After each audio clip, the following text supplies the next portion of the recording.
right now, under investigation for sure. We will be using all resources to find out and to continue to enforce the burn ban. Is it true that winds are helping slow down the fire? The winds have calmed down, but not, it's unpredictable. Nothing is predictable about this fire. The danger still is everywhere. Can you speak a little bit on the damage that you have seen so far, especially this morning? I know that you had a mandatory evacuation from one specific road, Neale Oil Road, that reached the property of the residents. So far, we've been very fortunate not to have any structural losses. This is our livelihood. It's taken 10,000 roughly acres. We don't know because it's so widespread. So it has affected and will continue to affect everybody. And then, can you tell me about the aircraft assistance that you have on its way? You would like to? Yeah, so I've been in contact since last night with Louisiana's GOSUP office, the Governor's Office of Emergency Preparedness. We requested some specific air assistance to drop water and also some fire retardant. We just received confirmation. We got confirmation last night. We have two Black Hawk helicopters coming out of Pineville through the Louisiana National Guard that are going to begin dropping water. We also have 4 fixed-wing aircraft coming, 2 from Abilene, Texas, and 2 from Oklahoma. They should be en route now. It's only about an hour trip for them, and they're going to be dropping fire retardant, hoping, we're kind of on a time crunch because right now the winds are calm, but we do expect them to pick up some during the day, and, those gusts create fuel for that fire. So we're going to try to get that knocked down as fast as we can this morning, and then we'll be able to better attack it then. And then, can you hold the microphone? Sorry. Yeah. Do you foresee any other mandatory evacuations taking place? Not at this time. We still have the voluntary evacuation for the town of Merryville. At this time, we don't have any other mandatory evacuations. And so can you tell me a little bit about how close the fire did get to Neale Oil Road this morning? I know earlier when I spoke to you guys, it was less than half a mile away. What is the current status? Well, right, when I got the phone call at 5:30, the fire itself was approximately 1.2 miles away from the Oil Field Road. It was a major concern because we got a lot of tank battery sites in that area. And we do have a few homes in that area, so we went ahead and pulled the trigger as far as doing the mandatory evacuations just for that residents on that roadway. I'm working closely with the pipeline people, probably doing some shut-ins on that, on the natural gases. Let's see, as right now, we have 19 people in our shelter. The shelter is located at the Ritter Junior High School, Ritter Junior High gym. We have Red Cross helping facilitate that shelter. And then, what is your plan on attacking the rest of this and really trying to make sure that you get it handled? If you guys could please speak up. So right now, our concern is here in Singer, where we're at, we have the power's out. We are currently looking at setting up a cooling shelter at the Singer Baptist Church. We're looking at putting a generator up there, and we will be putting out a mixed alert on that for these residents in this area for that, so as soon as we get it up and going.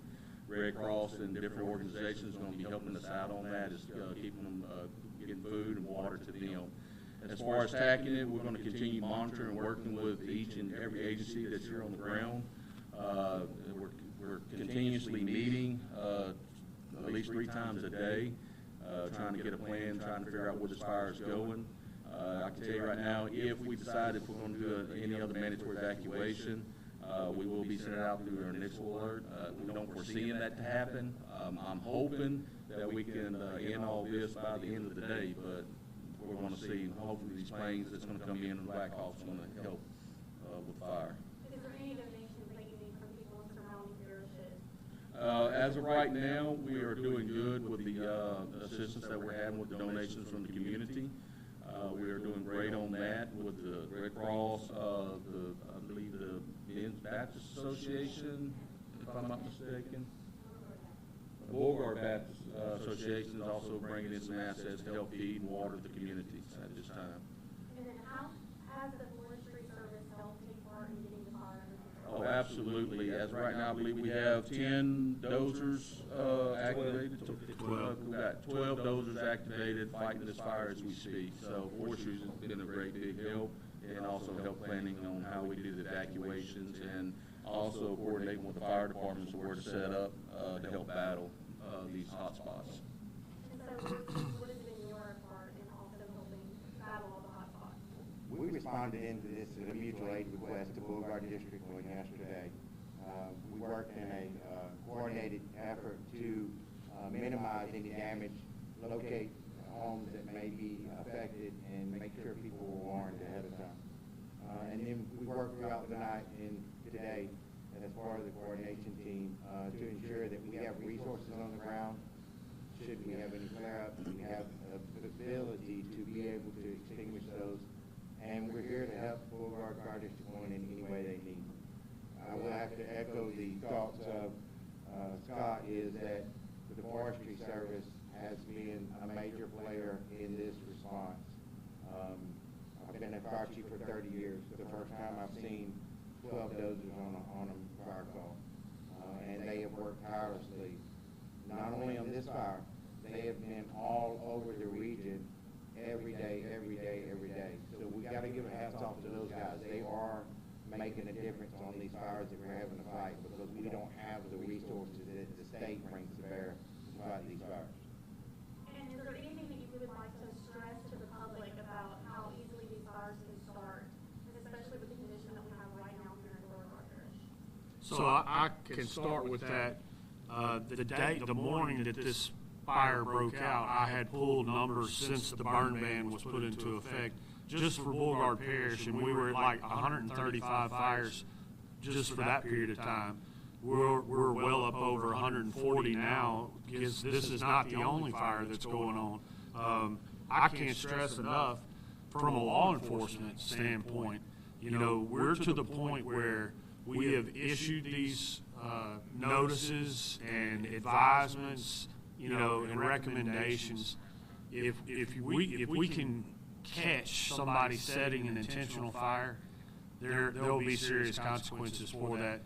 These firemen are working themselves, past the point of exhaustion, and it's not right for them to have to get out here every single day and deal with this. So I'm just going to caution all residents, now is not the time to be burning. I don't care if it's burning trash in a burn barrel or trying to burn brush tops on your property, whatever it is. And especially, don't be flicking cigarettes out your window of your car. We've had several fires that began that way as well. Look, it's just a time to be very, very cautious and careful with anything to do with fire. Right, and so you guys had mentioned that you hope to get it under control by today. What is your next step in that plan? The Forestry Service currently is going to be working along with their fixed wing and rotary wing aircraft today, doing water drops as well as their dozers to try to get 100% containment lines over this fire. We're going to be supporting those operations to ensure that spot fires do not cross their containment lines. So that's our plan for the day. And we've also got resources allocated to Neale Oil Field Road should we have any issues there to protect any homes that people may have evacuated from. Right, you had mentioned earlier that it was spreading out north. Is it still spreading out in that direction? It's still a northerly tract, but with the winds as calm as they are right now, it's helped us out a little bit because it's not moving nearly as fast as it was yesterday. But the sheriff's office, upon the issuance of the mandatory evacuation, deputies went door to door to every residence in that area, advising them that this was in place and that they needed to pack some things and evacuate until we can get this thing under control. So, and then with the help of, and I would like to say just a second, a special thank you to the Louisiana State Police, the Louisiana State Fire Marshal's Office, and I'm sure I'm going to forget somebody, and I don't intend to, but GOSEP, the National Weather Service has been invaluable to keep us minute by minute on what the wind and what the weather is. So this has been a very coordinated response, and it's something that I'm very appreciative of all the offers of assistance and the assistance. The Beauregard Parish Police Jury has helped us out tremendously. This has been a parish-wide, statewide operation, and I do feel it's going as well as it can at this point. Have you ever seen anything like it in any other scenario? I'd say go back to 2000. We had the large wildfires back in, I believe, in 2000. But I would like also to say, as far as the evacuation goes, I am closely monitoring that with the citizens of Beauregard Parish. As soon as we deem safe to do so, we will lift those evacuations as necessary. But again, we're hoping that we can get that done today. No promises being made, but it is being closely monitored. And when you mentioned that voluntary evacuation, are these kind of encouraged, or what do you, like, if someone's watching right now and they're trying to decide, this is voluntary, should I leave, should I not, what is your best advice to those people? My best advice is that when we issue the voluntary evacuation, go ahead and evacuate. Don't take a chance. You can't replace a life. You can replace property, for sure. And I know that you guys were talking about the severity. I saw on the Beauregard Parish police website, the sheriff's office, that you guys had mentioned the severity was extreme. Can you kind of just talk about it and let them know how severe this is? So the ground right now is so dry. This particular area, typically there's enough moisture in the ground and in the lower parts of trees that it doesn't lead to, like if we get a fire, it doesn't typically climb the tree. The problem is when it climbs the tree, it catches the top part of the tree on fire, and then it's like a wave coming off of the Gulf. It rolls across timber that way, and it makes it extremely difficult for forestry to be able to push a fire break to keep it from moving from one section to the next. So it just rolls across the tops, and it makes forestry's job 100 times, and the firemen makes their job way more difficult. Right, and then can you just kind of speak on if there's anything else that you would like to add to kind of let people in the parish know that you are ensuring their safety? I know you guys have mentioned several times the evacuation, the plan, and you're all working very hard, and we thank you for that. Is there anything you'd like to add about ensuring their safety? I would like them to pay attention to the Nixle alerts or the iPause alerts that come through their telephone. Monitor our local radios. We've been in contact with KPLC, with all of our local media, and we have a pretty significant presence on social media. So if you have the need, we keep that updated fairly regularly, especially in an event like this. So if there are questions that somebody has about, what areas are affected or what they should do, check our social media and then pay attention to the phone alerts that go out. We're doing a pretty good job of keeping everybody informed. And you want people to let you know if they plan on evacuating, correct? How can they do so, and why is that important? So if they're planning on evacuating, please contact the Beauregard Parish Sheriff's Office. Let me correct that. If they are planning on evacuating, again, our shelter's at the Ritter Junior High Gym. We are taking their names and addresses there. So that is the shelter place. Is there anything you guys would like to add? I would like to add something, the way the community can help the fire service out. Making your home fire safe, or fire-wise community. Making sure you have defensible space around your home, you keep your grass cut sharp, any kind of combustible materials around the exterior of your home, if you could move those away. Clean the leaves and pine straw of your gutters. All of those things are small things that can help the fire department protect your property should a wildfire occur. And the other day when I had talked to you, we had mentioned that where you park can also play a part in it as well. Can you speak on that? correct. We are seeing some issues with vehicles that are parked in tall grass. Our vehicles all have exhaust systems, catalytic converters, very susceptible to setting fires in dry grass. So watch where you park. When you're towing a trailer, make sure your chains are not dragging, leaving sparks.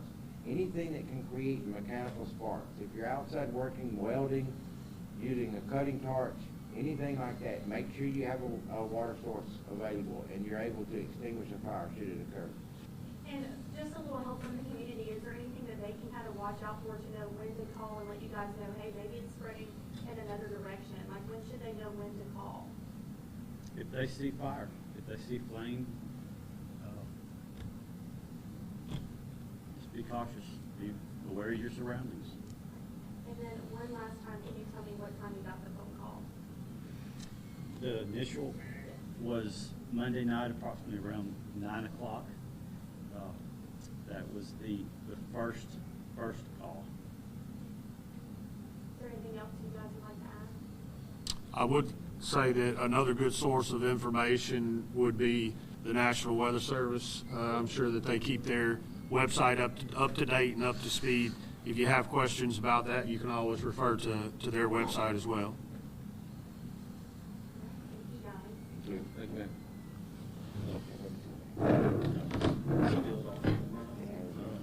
Do you have an estimation time for the flights? About 15 minutes ago, they said they should be here within an hour.